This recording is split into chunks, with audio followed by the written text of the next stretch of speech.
What if the reason your account keeps shrinking has nothing to do with your strategy, nothing to do with your entries, nothing to do with the market? What if the problem is that you are simply trading too much? Overtrading is the silent killer of trading accounts. It does not announce itself. It does not feel like a mistake when it is happening. It feels like hustle. It feels like effort. It feels like you are doing the work. But the account does not lie. And in this video, I am going to show you exactly what overtrading looks like, why it happens, and how to stop it before it stops you. Problem: here is the thing about overtrading. Nobody sits down at their charts and says, I am going to overtrade today. It starts innocently. You missed your setup. So you take a slightly lower quality trade just to be in the market. That one loses. So you take another one to recover. That one loses too. Now you are frustrated, your judgment is clouded, and you are taking trades that have nothing to do with your strategy. Or maybe the market has been slow and you are bored. And boredom in front of a trading platform is one of the most dangerous states a trader can be in.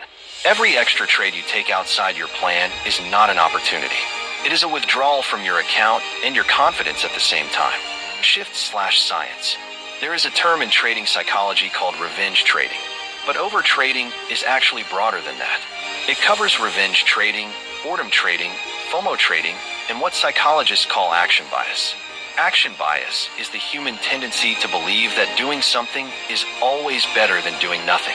Studies show that even when inaction is objectively the better choice, people consistently choose action because inaction feels uncomfortable. For traders, this is fatal. The market rewards patience. It rewards selectivity. It rewards the trader who waits for the A+ setup and passes on everything else. But your brain is fighting against that every single session. The best traders in the world are not the ones who trade the most.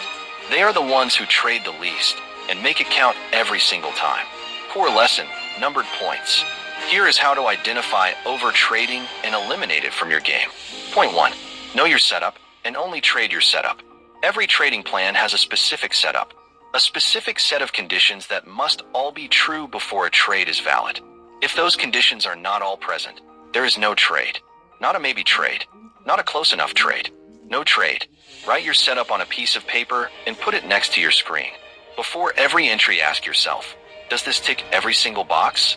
If the answer is anything other than yes, you close the chart and you walk away. Point 2. Set a maximum trade limit per day. Decide in advance how many trades you are allowed to take in a single session. 2 trades. Free trades. Whatever your strategy calls for.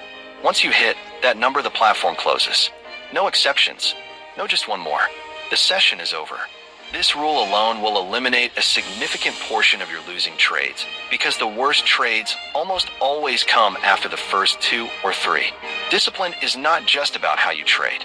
It is about knowing when to stop. Point 3. Identify your overtrading triggers. Everyone has specific triggers that lead to overtrading. For most traders, it is one of 3 things. A losing trade that creates the urge to recover, a slow market that creates boredom, or a winning trade that creates overconfidence. Spend 1 week tracking every trade you take and noting your emotional state before you entered. The pattern will become obvious very quickly. Once you know your trigger, you can build a rule around it. Took a loss. Mandatory 15-minute break before the next trade. Market has been flat for 2 hours. Session is over. Just hit the big winner. Reduce size on the next trade. Point 4. Quality over quantity, always. 1 A+ trade per week that follows your plan perfectly is worth more than 20 mediocre trades that slowly drain your account. The goal is not to trade more. The goal is to trade better. Every time you pass on a low-quality setup, you are not missing an opportunity. You are protecting your capital for the setup that actually deserves it. Point 5. Use your journal as your accountability partner. At the end of every session, your journal should answer one question. Did every trade I took today match my plan exactly? If the answer is no, that trade gets flagged. At the end of the week, you count your flagged trades. If you are flagging more than 1 or 2 trades per week, overtrading is an active problem that needs an active solution. The journal does not lie. It shows you exactly who you are as a trader, and it shows you exactly where the leaks in your account are coming from. Motivational close. The hardest skill in trading is not finding entries. It is not reading charts. It is sitting on your hands and doing nothing when there is nothing worth doing. Every session where you close your platform having taken 0 trades because nothing met your criteria, that is a winning session. You protected your capital. You protected your discipline. You showed up as the trader you are building yourself to be. The market will give you your setup. It always does. Your only job is to be ready when it arrives, not exhausted and depleted from chasing trades that were never yours to take. Call to action. Be honest in the comments. Are you an overtrade? Tell me your biggest trigger. I read every single one.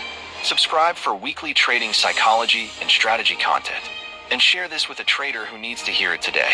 Master your mind. Master the markets.